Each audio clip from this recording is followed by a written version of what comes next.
bow, bow, bow, bow, bow. Whoa, where's the camera? There's the camera. That's outside. Look at that mess. Look at all that mess. Wait, where? Hey, how's it going? Welcome to Welcome to Friday. Today's Friday.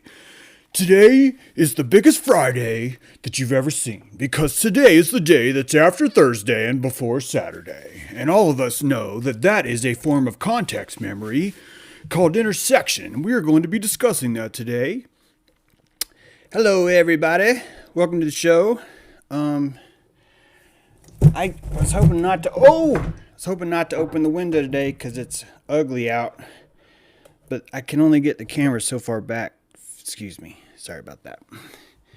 Let me know if everybody can hear me okay. It looks like there's people in the chat, and it's good to see you guys. I have a good show for you today. Done lots of work on it all week. Last week someone had mentioned that I don't talk about this subject enough, and so today we're going to talk about it.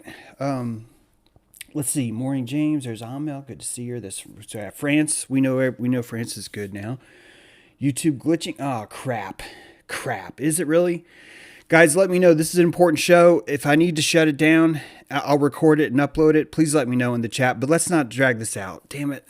Let me know. Let me know in the chat quick. I'm getting some glitching warnings here. Let me know quick as soon as you can that if I need to stop it and record it, I will do that like I did last week. It's so important. Waiting on. They're sarcastic. Morning glory and hallelujah, says him.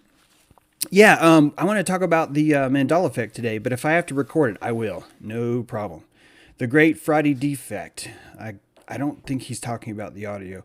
Friday, says Susan Schultz. Sorry, guys, we're just going to wait. Hey, Sark. There's usually a delay in the time that I ask something versus the time it actually gets out to the stream. There's Debbie. Good to see you, Debbie. Hey, I made it to the live. Sweet.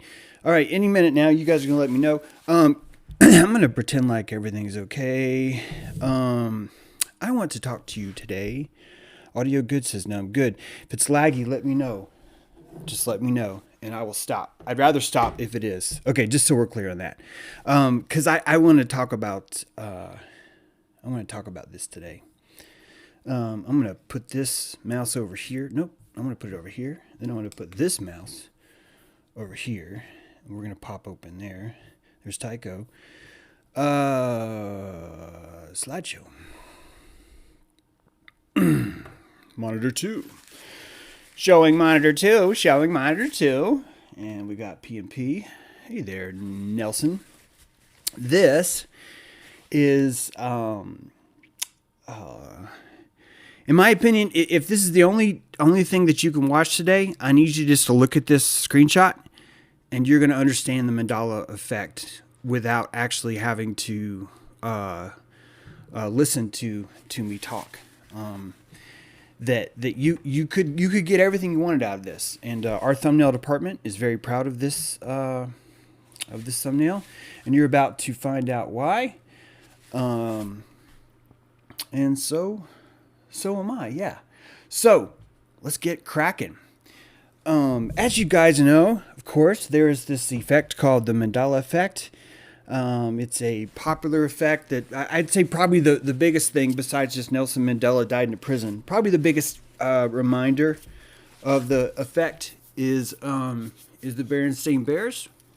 I'd say that these guys are probably the main cause of you guys remembering that. And but that's just one. You know, the idea is that well, wait a minute.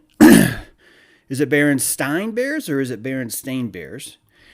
And there's the monocle guy on the Monopoly guy. There's Fruit of Loom with the cornucopia in the back or without the cornucopia on the back. There's C-3PO with a silver leg. There's the Flintstones versus the Flintstones. These are not even a good collection of what the... Why is it doing that? Of what the Mandela... That's because you can't move the mouse there either. You can't put the mouse anywhere on the screen except for on my nose. That's the only place I can keep it where things don't pop up. The examples I just showed you, these guys are not even the best examples. They're just the most popular, and they go pretty deep. People building their entire careers off this concept, which is awesome. I encourage anyone to explore every nook and cranny in the world, every single one. And this is one that whenever I try and kind of share my thoughts on it, it's always met with kind of a boring, well, that's not nearly as exciting as my idea. And so it loses out in the Thunderdome of thought because it just doesn't have the salaciousness. Quick sidebar, please. I've been using salacious for over a year, and I did not actually consider salacious to have a sexual connotation, and I just want to apologize for that. I apologize because I do have sexual connotation that I inject all the time. I insert my sexual projection all the time deep into this show, but the salacious word was never meant to be that way. I've always thought salacious just meant titillating, but you can't even say titillating because that also sounds sexual. So it's very, very difficult to even explain this. But I just want you to know that in my opinion, probably a good chance that culture itself kind of leaned into and turned salaciousness into a sexual thing when actually the word itself, salacious, might not even actually be sexual. We did the exact same thing to fetish, that when people hear the word fetish, they automatically think about some kind of kinky fuzz thing. And actually fetish itself is like, I have this owl as a fetish because when I bought this house, this piece of metal came with the house. It's not actually quite a fetish yet because it's all one object. However, there's a hole in the back, and it used to have a feather that stuck out of him. Now it's a fetish. It's a fetish. You've taken some things and put them together. And then you've, because you put them together, that intersection allowed prana to kind of join forces with you in that object, and you're using it as storage. Sorry, I just need to check the chat to make sure that that you guys aren't saying everything's fucked up with this audio. Sorry to show is epic. Oh, okay, good to see you, James. We're getting a race today. All right, on, Steve. Okay, great. So, now that we're clear, oh my goodness, look what I just did. So now that we're clear on the sidebar, I'm getting way off track here. Come on, James. You can't. Oh, come on. It's not letting me choose things right now. That's going to be a problem. Do I have to restart this thing? Holy shit, I'm frozen. The only way I'm going to be able to fix this, there we go. Because this is one program you can't restart. Okay, it's probably better because I got that weird hat thing, but it's cold. The wind is like partially open. Okay, I swear we're getting to the show. I swear, I just need to make sure that we're set. That's on 2. That's on 2. That's, oh God, that's not the first slide. There we go. So, as I said, we've been through these basic ones. They're a lot more deeper. In fact, we've utilized, a lot of people have turned this into sort of truth work even, and you're using it to unpeel the actual fabric of reality, and I think that too. And I'm sorry about the technical things that you're about to see, but I just think that there's some beautiful clues in how all this works, and it really does begin with this. Raster and vector are two different ways of producing art. Raster is pixel by pixel. It is scale specific. If you zoom into a raster image, it will look like the word raster showing here on the screen. It's very pixelated. If you were to zoom out of the word raster, it would no longer look pixelated. It would actually look smooth.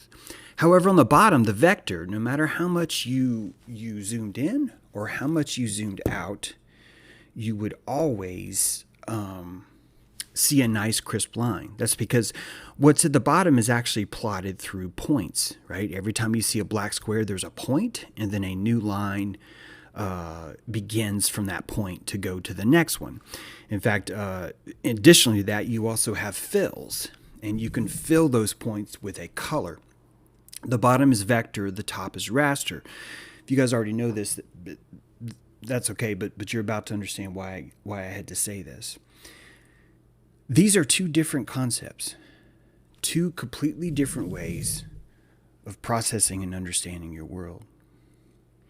And that your brain has a very similar setup, that there is a vector side of your brain, and that vector side thinks hypothetically, it thinks linearly, it thinks logically, it thinks sequentially, analytically, and objectively. And then there's a raster side. It is a emotive, somatic, intuitive, instead of subjective, let's just use the word fractal way of interpreting things.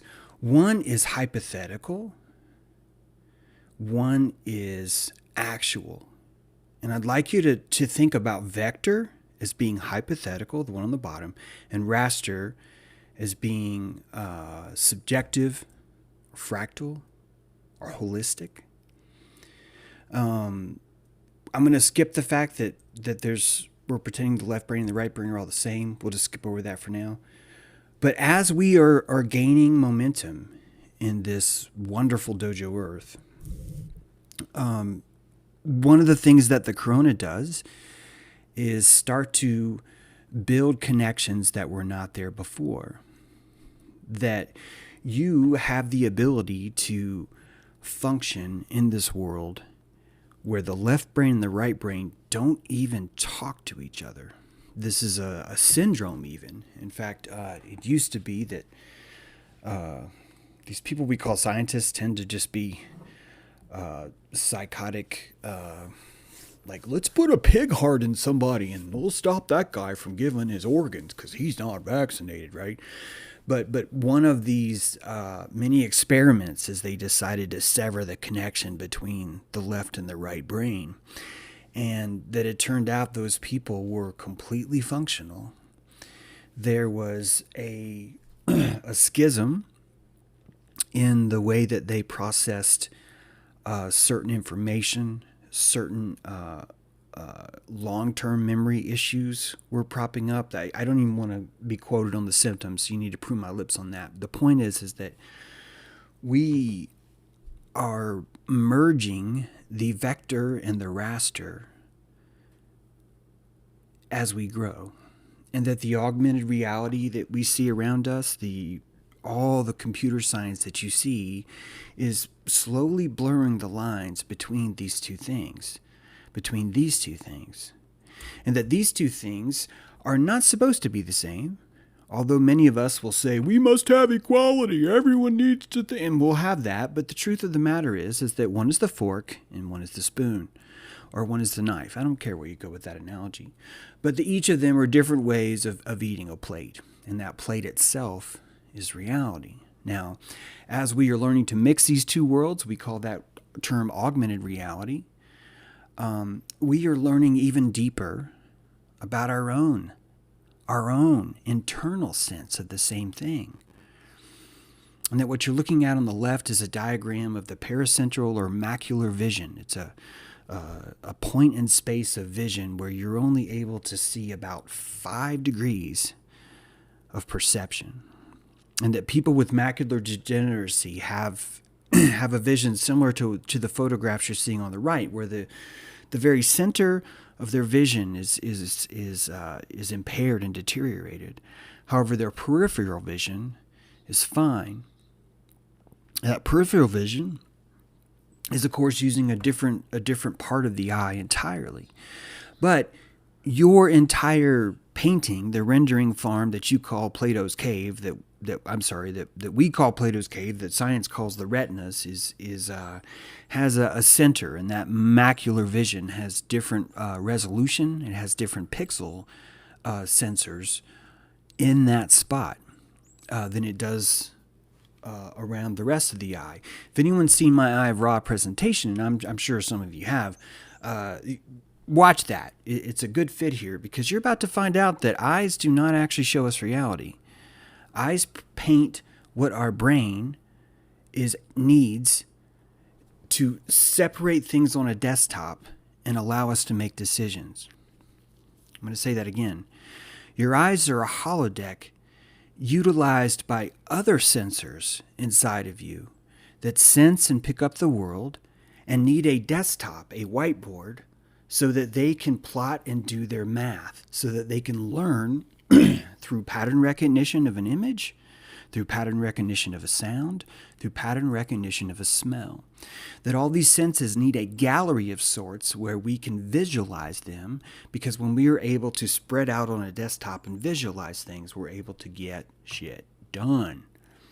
Now, you have two different instruments, a fork and a spoon. And the spoon here would be the outer peripheral vision. This outer semicircle that surrounds your eye would be the peripheral vision. I call this female vision. Some of you are like, well, I have male. That's okay. But I'm going to call it female right now. Sorry. It's a reflecting pool. It's a receptive way of perceiving the world. And then you have this laser sight, which is the center thing there. That laser sight is your male vision. It's your obelisk. You have an obelisk, and then you have a pool. And that when you utilize these two things together, you're able to perceive the world. Now, these two things have a lot of information to store. A lot of data has to be stored inside your body. Science, remember the people that like to chop people up and stab them with needles, they say that everything you've ever known, thought, do, or think is in your brain, that it's stored in your brain. And that's retard hyena talk. That actually science itself even has data that disproves that, but since science is being led by a bunch of fucktards right now, they're not able to see really basic things that you and I can. So we're kind of helping them right now. We're sciencing right now because the ones that we're sciencing are autistic, okay? So this way of storing information is going to have some degradation as it's trying to do its job. And it turns out that JPEG images, GIFs, PNGs have the same thing. On the left is an uncompressed image. On the right is a JPEG compression image. Both of these images came from the same raw source. However, they look different because one requires more space to store. That's the uncompressed version. And the other saves space by as much as 15%. It is 15% of the size of the one on the left. And you can see that in the compression issues. Another example, high quality JPEG on the right, 77.9 kilobytes. Medium quality JPEG on the left, 19.11 kilobytes. To the human eye, you and I, these look the same. But if you were to focus in, and in fact, if you were just to spend a few moments just looking at this, you would notice actually they're quite different. That one is much more boxy, and that there's even different artifacts that aren't on the first one. That even the darker red in the center of the tomato there is actually even in a different spot on the one on the right. It's a deeper corona, so to speak, inside of there. The leeks or onions have the very, very clear pixelation that you can see in them. And when we save JPEGs, you can actually set the quality compression for those JPEGs. You can set a quality of 50, which is the first image there, where you can actually tell those are human lips. And as you lower the quality settings, you get something that's so degraded, such as QF2 in the bottom right, that you really can't even tell their lips. In fact, you would need the entire face to convey that they were lips.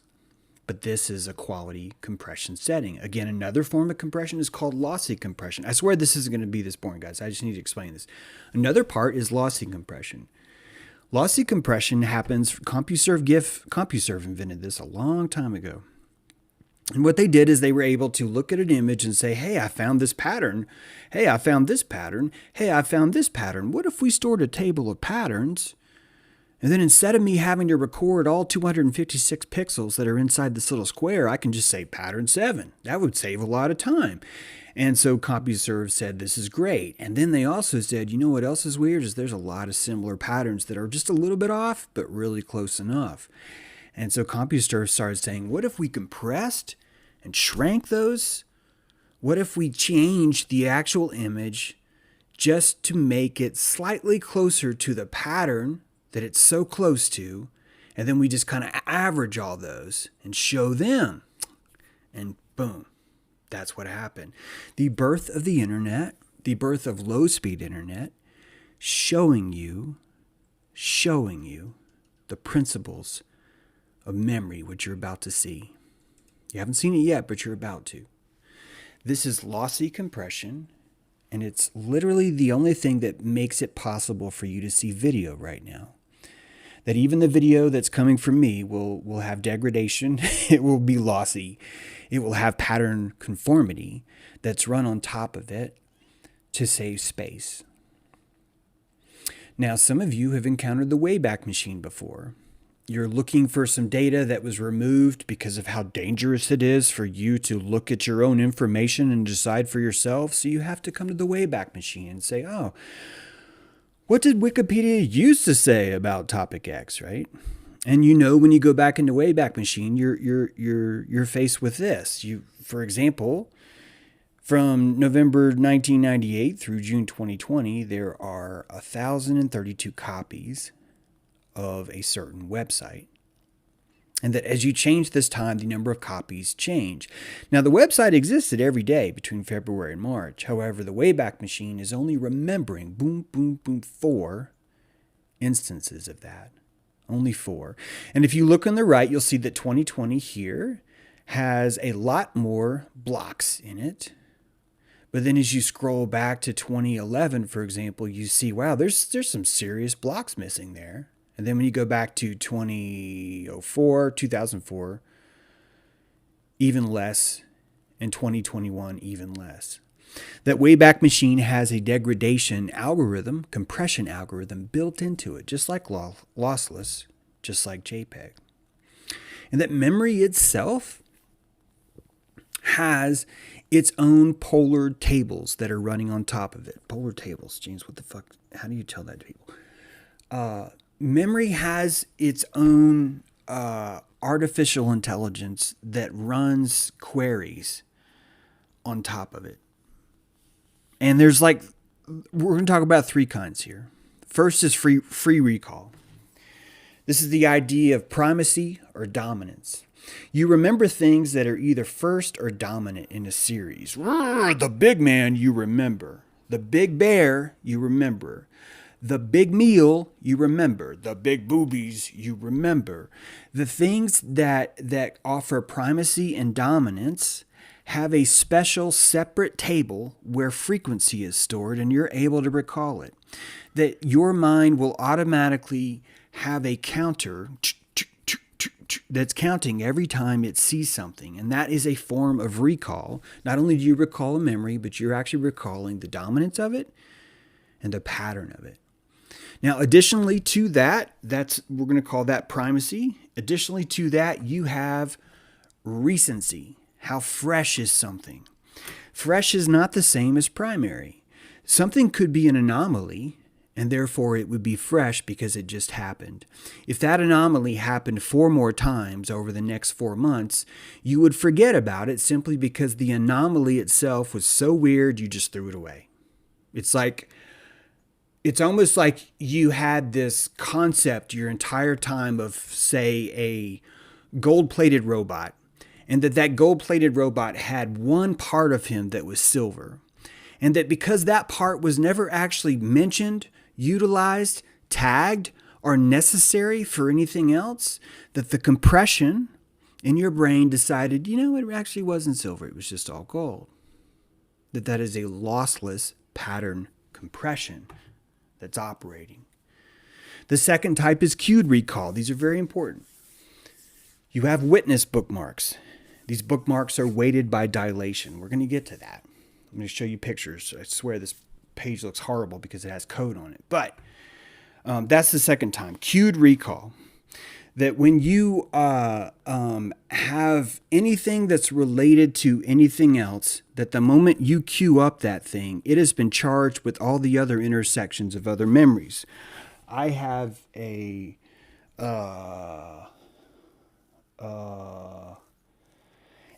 that your car keys have a cued memory.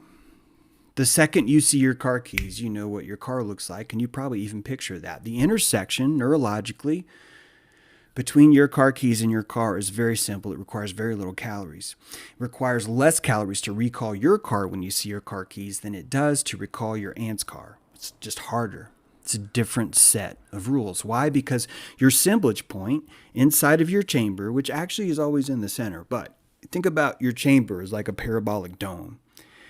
And that when you're pulling up all these electrical signals, what they're really doing is connecting to your organs, and they're simply opening logic gates that you're able to pull potassium memory feeds, potassium sodium memory feeds into your chamber and render them. Because they're rendered now all across your holographic memory, you instantly have recall to the kind of car you have, when your next oil change is, that time you got the flat tire. All those things are now recalled because your assemblage point calls up the simple queue of car keys. These tangible fetish, this is what a definition of a fetish would be. The moment you put a trinket on your car key, that's a fetish. These fetishes allow us to cue things in the world. Serial recall, this is the last one, will be off this page. Serial recall is chronology. The idea of what was the order of something. The order of something is not the same as primacy, is it? It's not the same as dominance. It's not the same as novel, right? Chronology is a way of recognizing patterns. We just saw why you need to recognize patterns, because it's a brilliant way of compressing something. You can compress something into a pattern and say, you know, that's pretty much just like what happened yesterday. I'm going to say that's the same thing that happened. That becomes a lot easier because you have more storage now. When you first pull that in, you're going to remember every detail. You're going to remember all those things. But as time goes on, you are going to look for ways of saving data. And you are going to exercise your lossy compression. And you are going to change the quality settings of what you're storing. All of these things can be equated in what's called an SQL query. And I get the feeling that you guys would just fall asleep if I even tried to explain this. Fuck. So an SQL, I'm going to see if I can do this in 30 seconds. So an SQL table is basically a way of querying a giant database using a sentence. Entire companies are built off using this language. If you understand this language, you can tap into someone's database. For example, let's say there's a database of every memory you have. And we want to select all from that memory where person is equal to Linda and time of day equals sunset. We've now just did a query on our memory, and we now have 60,000 memory indexes of Linda and sunset. Not all of those are actually even events that have Linda and you at the sunset itself. That anytime there's any kind of memory about sunset that has the word Linda in it, this would show up and vice versa. This may not even have to do with Linda Jones, right? This could be Linda anyone. This could be someone that you don't even know is named Linda, but your mind was still able to deduce simply because you had powerful empathy right there. This kind of recall is the most expensive kind of recall in databases. Why? Because it's pulling up a shitload of entries because it doesn't know exactly what you want. The next thing is very, very specific. It's queued recall. It says select all from memory where the actual date timestamp is greater than and less than this. Those numbers are, there's 86,400 seconds in a day. There are 365 days in a year, and there are 10 years. So this would actually recall all memories from 10 years old to 11 years old. And the number of rows that returned would be even larger than what you did when you asked for Linda in the time of day sunset. It would be faster because you're doing math. The first one's even slower because it has to actually query through every table and say, hey, are you Linda? Are you Linda? What about sunset? Are you sunset? Are you sunset? And if all those are true, then it pulls it up. This is a very, very intensive process for memory. The fastest is to say select all from memory where ID equals 1. When I say 1, 86,400 seconds in a day, that is select my memory from day 1. And it's only going to have that specific kind of memory, that serial recall. It's chronologically over time. It's a lot less calorie intensive. And when you are asking your computer to do something, when you're running a video game and you might see your video card working hard, or when you watch a processor and it's really, really loading up, it's because it's performing hard queries, not easy queries. And those hard queries make it hot. It burns more calories. This is called hash mining, by the way. The exact same techniques for proof of stake, cryptocurrency transactions. That by doing something hard, you are secreting the necessary calories to recall the memory. It's required to do that. So you and I will do things to save less calories and recall different things. Before we get to this, I need you to understand how memory actually works, because your entire body is not actually memorizing things with your brain. Your entire body, what you're about to see, is memorizing things somatically. And I wanted to make sure that you know this is true, because it's true. that posture is a kind of encoding.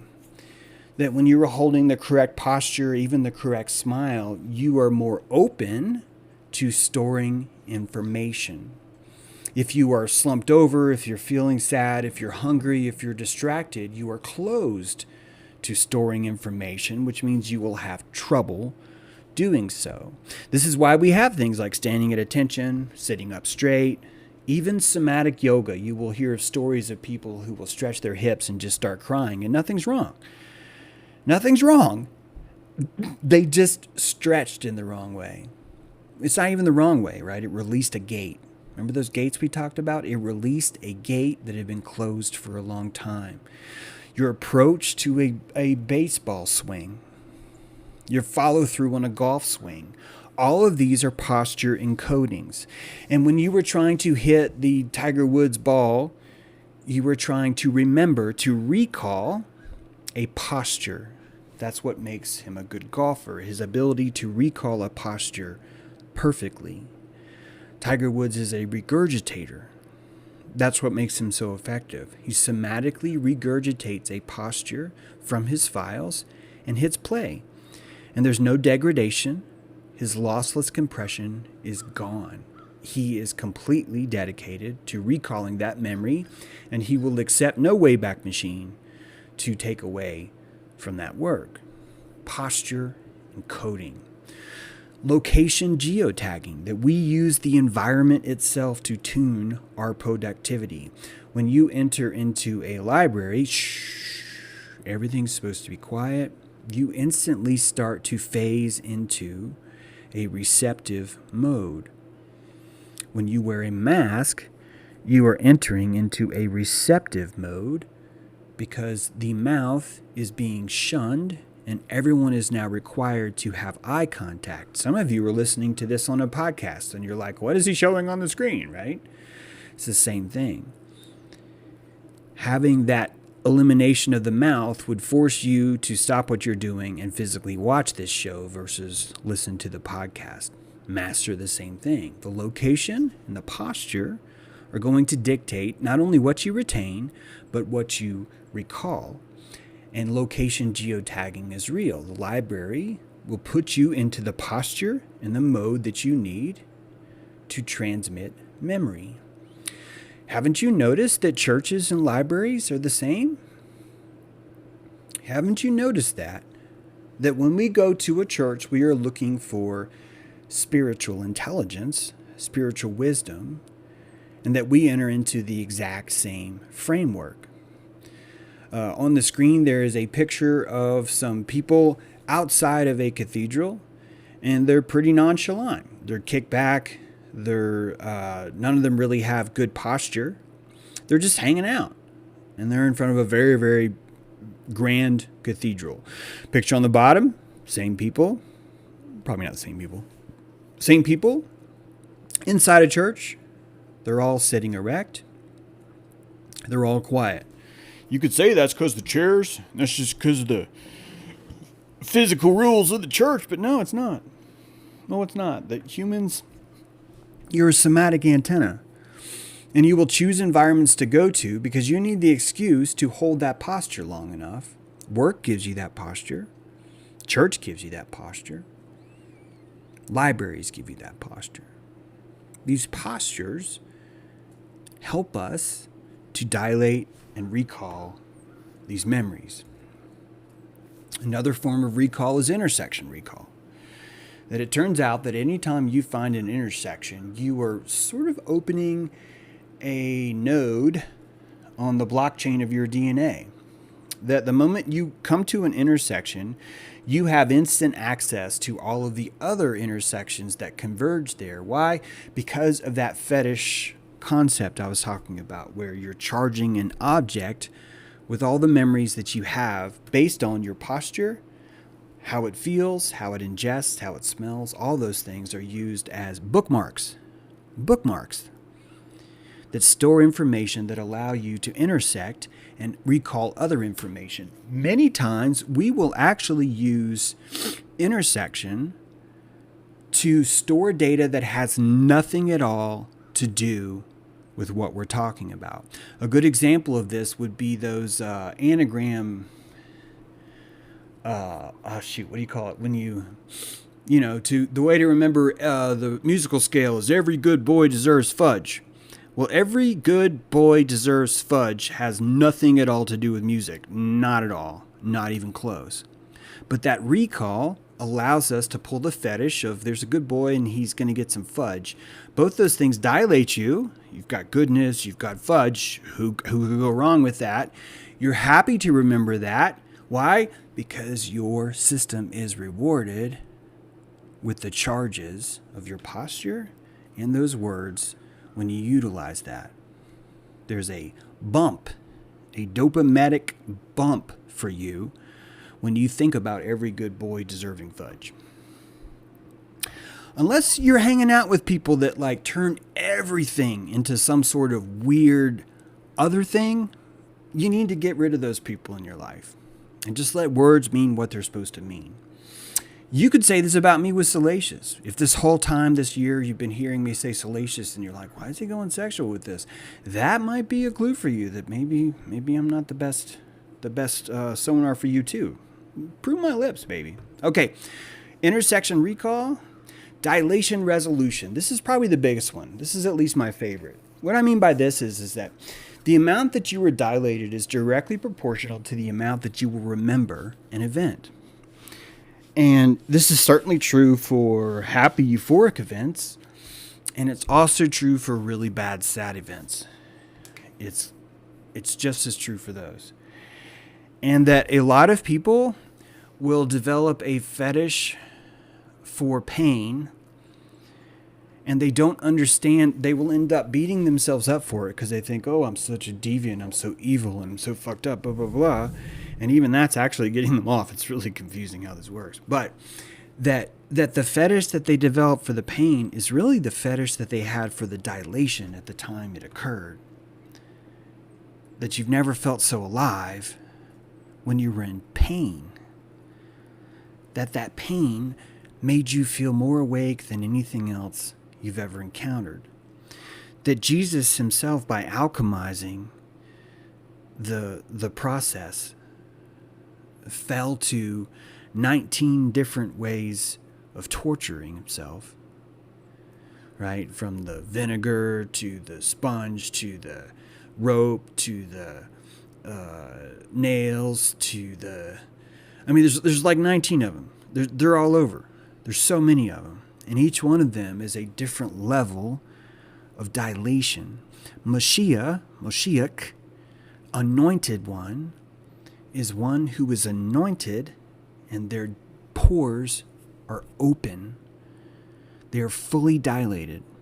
The pores of your skin are eyes, and they see all when you're dilated. When I see a beautiful woman, there's a great example of why maybe I'm too sexual all the time, but when I see a beautiful woman, I am dilated. I feel the openings in my neck. When you see someone performing at their full grace, regardless of any kind of sexual connotation it has, you were dilated by them. It sets you up. Your antenna becomes open because that is how... God, there's so many things I have to click on. That is how we cue things. The posture encoding, Pavlovian response, opens up those memory receptacles for us to have. And what you're about to find out, I'm going to actually explain this, is that organs themselves store your memory. And that not only do organs store your memory, but there is an age resolution in your organs. That the longer and larger your organs are, the more resolution they have for storage. A child remembers in primary colors because a child does not have the resolution fidelity for tertiary colors. He cannot process puce. He cannot process avocado. That shit is pink and green. That's all it is. The primary colors are used so much in responding to a child because the primary colors are the only notes that you can play inside the child's mind where they sound different. And if you were to walk in there with an augmented fifth chord and play that kind of sound for them, that child would not necessarily even consider that to be music. It would be noise. He would look at you and say, "Why is your picture all the same color when you've done a symphony in puce?" The resolution is directly based on the size of the organs. How much cells are there? What kind of intricate table data has been built into it for recall? The only calories are going to dictate what kind of memory sandwich that kid can prepare for you. The kid walks up to his sandwich truck and says, "I need a memory of the color red." And puce is going to be in there. All the things that he's ever seen that slightly resemble red have been compressed into red. And this is red. And that's all it is red. And that is red or that is not red. It's very diametric thinking. We have a lot of adults who think this way. They think in terms of binary, objectivity, morality, all these things. This binary is a part of sort of just not finding fidelity in your own system. And so you have to equate and store things in certain ways that allows you to simply engage with the world as best you can. But as you get older, these things change. As you get older, your intestines grow. Yeah, your intestines. And your stomach, your liver, and your lungs, even your heart. But what does this have to do with memory? And it's because every single memory that you have is being called up by the hippocampus. And if you were to process what the actual memory is, all you're looking at is a tablet inscribed with salt and potassium. And that salt and potassium are responsible for every record inside your body. The Akashic ocean of the atmosphere, there is salt in the air. There's salt at the bottom of the ocean. Most of the salt in the world is deep in the bottom of the ocean. Most of our memories have weight, and they are sitting at the bottom. We push them down, or we move up above them because we do not want to live so deeply in our memories.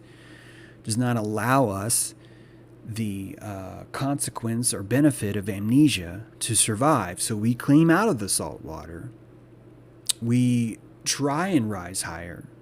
We look for things that allow us the freedom to write, erase, just like a hard drive, just like adapt, just like any programming that's running in your system. That when you're recalling something, you were running a query table. Please tell me how many times Bob borrowed money from me. That's a query table. And you get a result, and that result is salt, potassium. And that salt and potassium is going to be based on all the other factors that I told you about. Posture, location, mood, dilation. Your memories are not a single thing. Your memories are profoundly affected by at least 4 different things that I told you about. And there's even more than that. And all 4 of those things are so profound, but they're all being forced to store and recall in potassium and salt. That's it. Every single memory you have is either salt or the absence of salt on a blockchain coiled equation inside your DNA. That the epigenetic memories of your grandfather having a drinking problem, the epigenetic memories of a long lost descendant who almost drowned one day, the epigenetic memories of the person that used to own the organ that's inside your body right now. All of these are recalled from our hard drive. We've been considering organs as, well, organs are there because we're so fucked up and organs has to fix shit all the time. No, organs are there because organs are profoundly a kind of finger. Your stomach is a finger. And it touches the world. Even though it's inside of you, your stomach is touching the world. And it's allowing you to give it something to touch. And that by touching that world, it processes it. It stores it in memory. Potassium and salt. As you grow up, there is a kind of neurocompression that occurs because your body is saving calories. And that if you were to look at this lossless compression, I think that you could easily follow with me how the Berenstain Bears could have easily be compressed as a child reading these stories, that it would be very easy to see how one could compress Baron, the Red Baron, German, and Stein, and insist that it was Berenstain Bears. That would save so many calories, and when you were that little, the difference between puce and red was none. Negligible. I'd rather call it Stein because the Red Baron's cool as fuck. That's what your 7-year-old said. I'm going to call it Stein because the Red Baron is cool as fuck. And that is brilliant compression. It's brilliant. And as you grow older, you now have the difference between Steen and Stein and Stain. You know the difference now.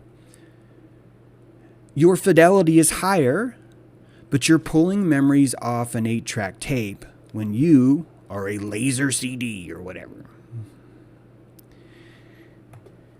This system is giving you a huge clue about reality. And I hope that this, because this is not a sexy, the Mandela Effect, oh my God, because it's not that sexy, I hope that this is still dilating you, because to me, this is even more important because it's showing you what's behind the curtain. It's showing you something about yourself.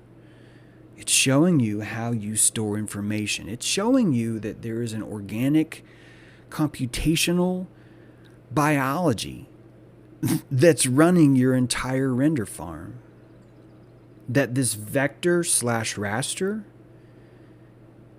is a fork and a spoon on your plate. Very, very important. No, watch this. Developed memories or have thoughts that they never actually experienced previously in their lives.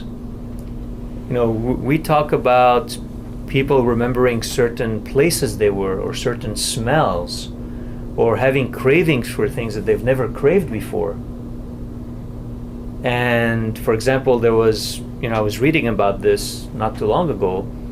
There was a young girl that had received an organ from somebody who was murdered, and she actually was able to remember the shape and the face of the person who murdered the organ donor. Wow. Or another woman that had received a transplant and had never eaten chicken nuggets before, all of a sudden had craving for chicken nuggets, and they discovered chicken nuggets in the pockets of the organ donor. Oh. So there's a lot of these anecdotal stories and phenomena that are occurring everywhere in the world, and it is becoming more and more of an occurrence or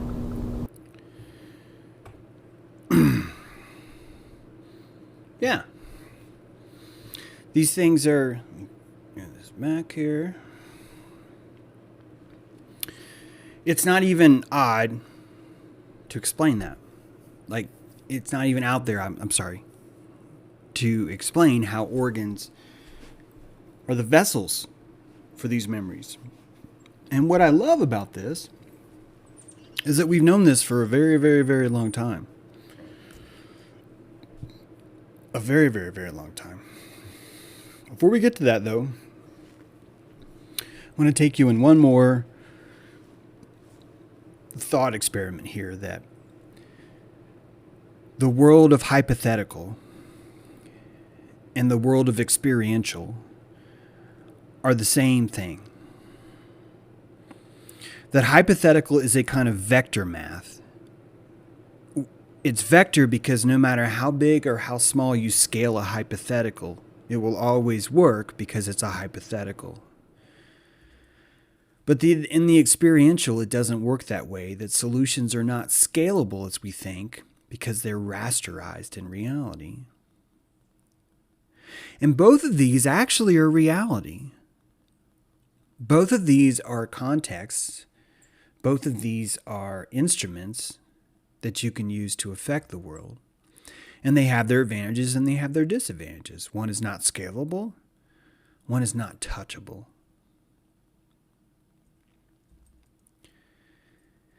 Never has this been more apparent now than the two pillars. That between the curtains of your thought, there is a sun and a moon, a Jachin and a Boaz, a hypothetical and an experiential. These things are the instruments of your perception. And the mastery of those instruments is the carving of your stone. The most important rock in our apocalypse, in this life cycle, has two domes on it, not one. There is a cross and there is a crescent. There is a sun and there is a moon on the Temple Mount. That these two things required centuries of aggression so that each of them could grow separately on their own and reach a higher resolution as they grow, just like a child can learn to distinguish puce from red. These two towers are the psychosis of humanity learning to come to grips with experiential and hypothetical. Two hemispheres, two domes, two pillars, two concepts. Which brings us to the canopic embalming jars. Very, very, very popular in Egypt. That when a pharaoh would die, a ceremony would begin that would last for I'll prune my lips, but it's 60 or 72 days or 70 days. It's a long time. And during those 70 days, the organs of the pharaoh are removed. They're carefully wrapped. And they're placed in one of these jars. And I want you to pay attention to the fact that neither the brain or the heart makes it into these jars. But the stomach does. It's placed in the jar of the jackal, the appetite. The lungs, they're placed in a jar. They're placed in the jar of the baboon. The intestines are placed in the jar of the falcon, the one who sees far. And the liver is placed in the jar of the man, the base of emotions. And I want you to spend just a little bit of time really looking at these things, because these intestines, these four organs, I should say, are your fingers. That you have antennae that are picking up a signal, and this antenna has four different poles: the stomach, the east, the lungs, the north, the intestines, the west, and the liver, the south. And that all four of these things are actually four different ways of sensing the world. And as the jackal, you are scrounging for food and you are eating. You are sensing the world by your stomach. What is the nutrition of this place that I stand in? What will this new day from the east bring? The jackal senses the world from a 12-inch antenna. That's how long the stomach is. The jackal senses the world on a 6 to 8 hour wavelength. This is very important. That when you place something in the stomach needs 6 to 8 hours before it's finished listening. That it takes 6 to 8 hours for your stomach to touch something. That's how long it takes. And the baboon, the lungs, it doesn't take 6 to 8 hours. It takes 3 to 120 seconds. That's as long as it takes for the lungs to touch something with their fingers. But their antenna is 1,500 miles long. It's not an exaggeration, but prune my lips. 1,500 miles of lung passageway. All moved and felt in 3 to 120 seconds. The baboon senses the world by how it breathes. How do I breathe in this place? Not is it nutritious, is it breathable? How do I feel breathing in these mists? The falcon, the intestines, long seen as a way of seeing the future, of seeing far. The intestines were used to predict things, to look at the fate, the actual fate of something. And you could see why, because after something leaves the stomach, it's really nothing you can do about it now. It's entered into the intestines. And that the antenna of the intestines is pointing west, and it's 22 feet long. It's much longer than the stomach. It's much longer. It's not nearly as long as the lungs. But the intestines are capable of perceiving a signal that's 22 feet long, much like a long radio signal. And it requires 36 hours, even longer than the stomach, 36 hours to sense the whole thing. Hence the falcon. And of course, man, the liver, the base of emotions itself. That man is an instrument of emotions. He has these fieldings, as we call them here. And that these fieldings are perceiving things, and their antenna is tiny. It's a micro antenna. It's only 5 inches long. And it takes 4 to 5 days before the liver is able to touch something, which means that if you were to truly be sensing the world in its entirety, using these 4 sons of Horus, that you would need at least 4 to 5 days before you would even see the room that you're in. And that if you can understand that these 4 organs are your only fingers, then you can picture how you've been blindfolded the whole time. And that you're seeing things on a much deeper level utilizing these organs. The liver, how does it emote? The stomach, how does it nourish? The lungs, how does it breathe? The intestines, how does it digest? This is a antenna. This is a ceremony of wrapping the antenna with insulation so that all of the memories can be stored like a hard drive. These are hard drives for the 4 kinds of fingers that existed sensing the world. The National Weather Association gives you the plans for this double-cross dipole antenna. And that because if you build this antenna, you're able to pick up on probably what's LiDAR, probably. LiDAR signal that has an image, basically. It's not just a radio signal. It's a radio signal that has an image, too. It's a high resolution. It's a multi-dimensional. That's the right word. It's a multi-dimensional FM antenna, this double-cross dipole antenna. Multi-dimensional because it doesn't just perceive audio signal, it perceives a visual signal. And that's what these are. Your liver is a kind of antenna. Your stomach is a kind of antenna. Your lungs are a kind of antenna. Your intestines are a kind of antenna. And each of them are longer than the other. Your stomach is only 12 inches, right? Your lungs are 1,500 miles long. That is a huge antenna. That's so big. It's so big. And how does an antenna work? You find a signal, you find a source, and you orient your antenna perpendicular to that signal source. What do you do when you eat? You orient yourself perpendicular to a zucchini dog, and you take the zucchini with sauerkraut, which some of you guys need to try, and grill it, and you eat that perpendicular.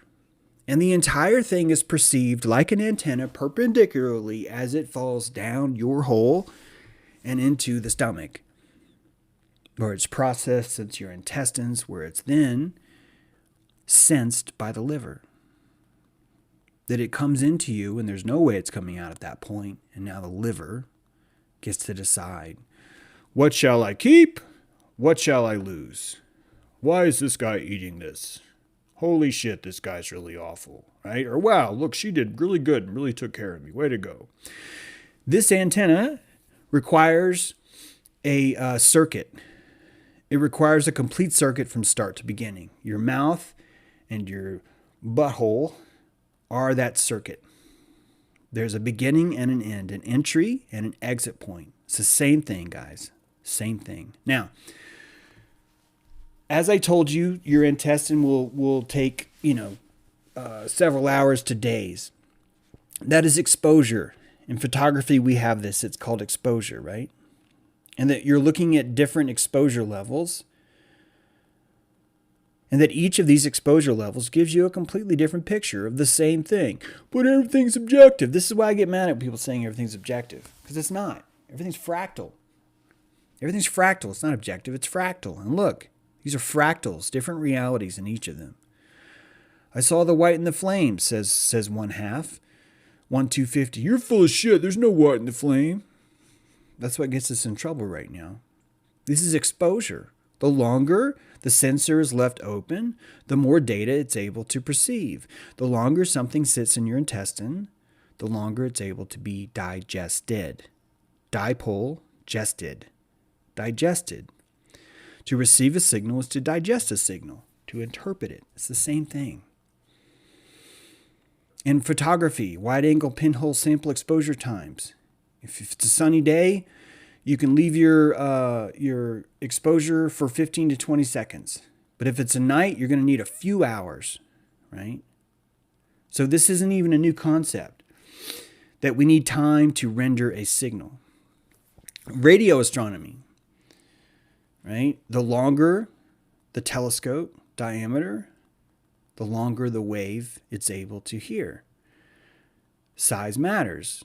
Why do you think your lungs have 1,500 miles of signal. Why do you think your intestines, right? Even when you're a kid, they used to tell you, oh, it would stretch around the earth 7 times. And now it's like, no, it's 12 feet. Your intestines are 12 feet long. 12 feet long is a long thing. And we're telling you, well, it's because it smells so bad. So no, actually, it's because that's how long it takes for the signal to complete. For the circuit of the candy, of the world, of the whatever you put in your mouth to sense it, that's how long it takes. Same with the liver, right? When your liver gets clean or gets dirty. These detox things take a while. These things are the rendering farm for our memories. They build every single system we know. And I think it's fascinating that Egypt understood this. And when I say Egypt, let me be straight. I do not think that the people that we think were in Egypt during the pyramids are the ones that knew this. I believe that just like your organs have a long-term storage, so does culture. That culture itself has a long cold storage that can be tapped into by us too. We are memory-intensive machines, or we're not. And we will either grow from things we remember or we will perish from things that we had to forget. And that when looking back at this system, you were looking at a kind of cold storage that was being practiced by people that probably had no idea how this even worked. That the ritual itself was simply an amplification of a signal that's been playing, even though the radio station's been dead for years. That for whatever reason, the solar-powered transfer station is still going, and it's still playing the same record over and over again. It wouldn't require you, the listener, you, the professional radio operator, none of you would have to know where or how that signal comes in, but the signal would still be there. And that we have these fingers in the world. And if you followed my Eye of Ra work, you know that I explained that each of the senses would be impossible for them to be perceiving the world separately because there's not a central computer that's able to even route which signals came first. And that because of the use of melanin and dopamine extracted through even inside of our ear canal, where light doesn't shine, inside the cochlea, not like inside the dark parts of your ear, inside the cochlea that's never ever seen light. There are melanin receptors there. Inside your nose, there are melanin receptors. There are melanin receptors inside the back walls of your retina. I'm not talking about the front of your eyes. I'm talking about the back wall. That the melanin and the dopamine are secreted to allow your reality to either coronize, to show itself, to expose itself to you, or for you to secrete melanin and see less. And that those actually would not be sensory organs. Those would be rendering whiteboard screens. That you would write what you hear only after your amygdala told you, yeah, that's comfortable to record. He's not going to freak out if you show him that sound. And that's what's happening right now with the apocalypse. That you're watching people who've never been able to distinguish between puce and red.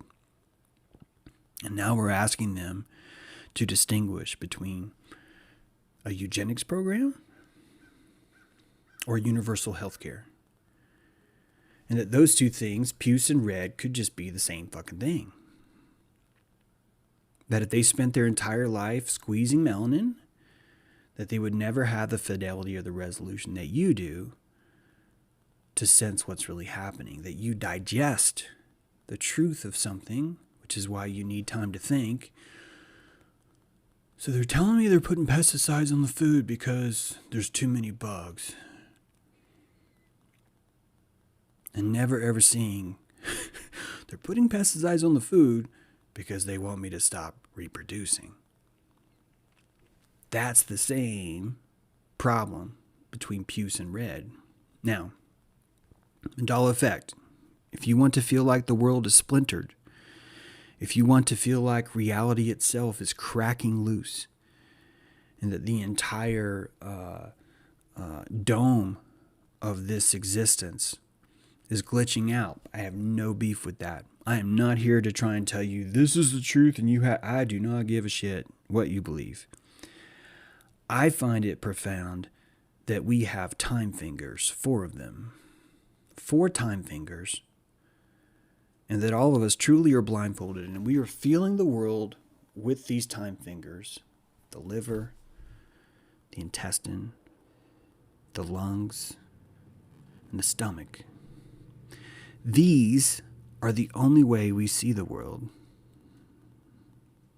Everything else is rendered to our safety. Your stomach will not tell you, it's going to get really sick if I vomit right now, so I'm not going to do that to him. There's not a break. Your smell has no break, right?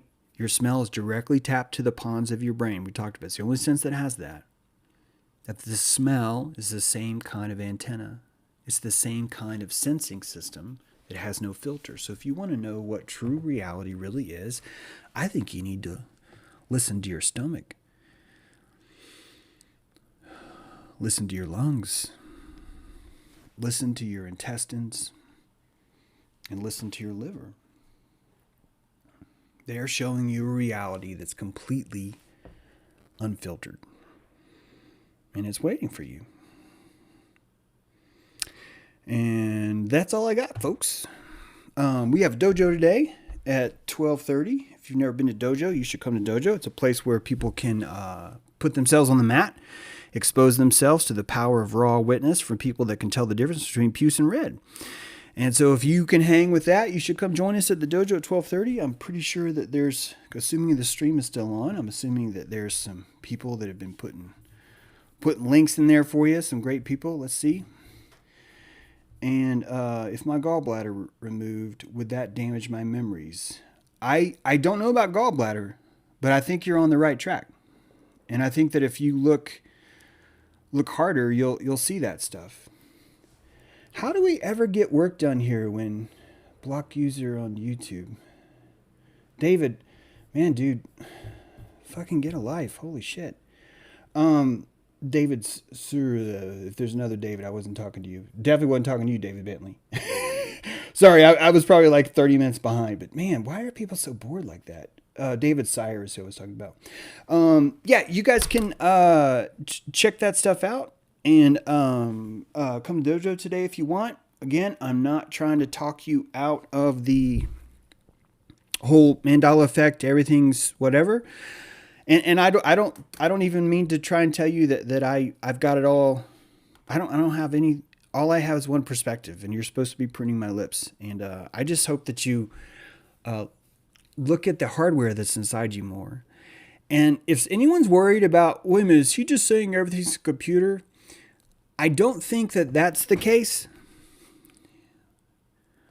But I think that when you picture that God, if we look at the theistic God, which is that El Shaddai, fuck all the other gods, there's only one and it's El and everyone else is evil. That's basically how theism started.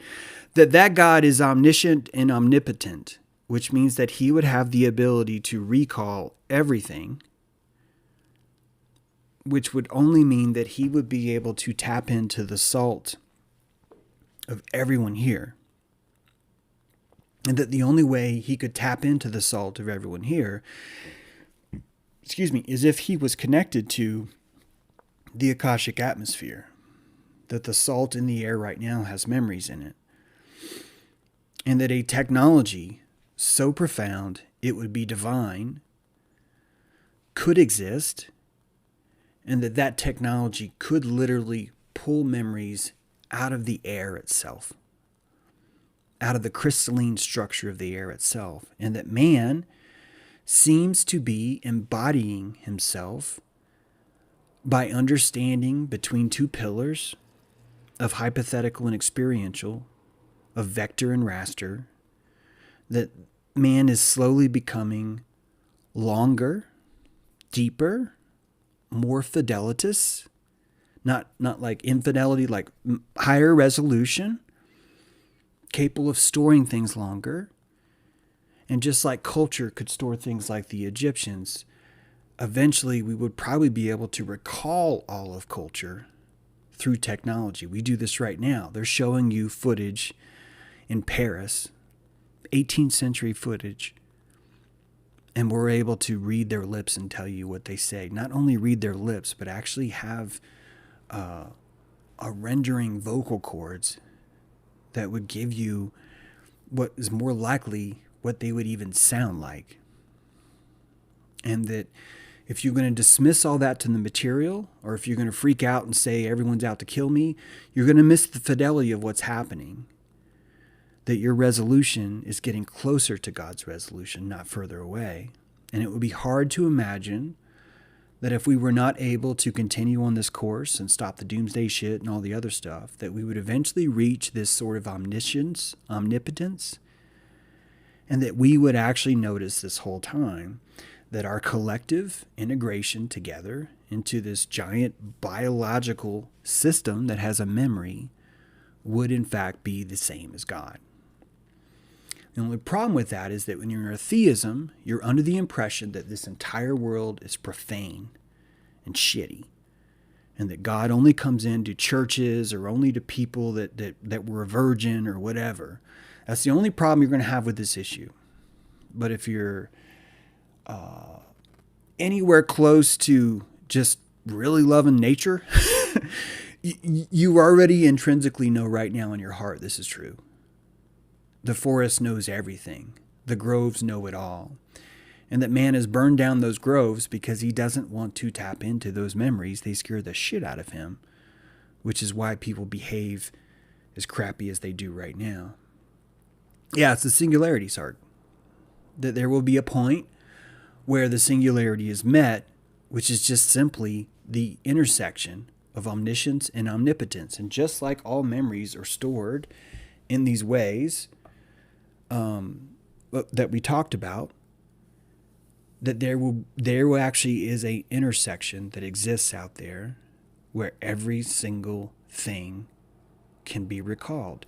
And the only way you're going to be able to recall every single thing is if everything is okay. If you don't tighten up, then those memories are accessible to you. But if you tighten up to them and say, that memory's too uncomfortable, I don't want to have it, you are missing omniscience. You are stepping away from omniscience. And it's part of why we're here, right? That trauma is why we're here. That's why we have mythology. We need mythology because mythology is the truth that can come right up next to you and sit right next to you. It doesn't freak you out. Because it's mythology. It's like, yeah. Yeah, he's talking about like a culture that would like kill their babies and stuff and cleanse each other and call each other witches and like take these little witch prickers and stick in it. Oh, wait. It's mythology gives you that buffer. All of us are in a battle to try and reclaim these memories. And we're epigenetically struggling with our ancestors that weren't able to accept what was before us. This is a brilliant cauldron. Even the low-tards. Even the low-tards, because they're reminding you of how far you've come. And that's important. Yep. Yes, I'm talking about the Akashic Records, Jeffrey.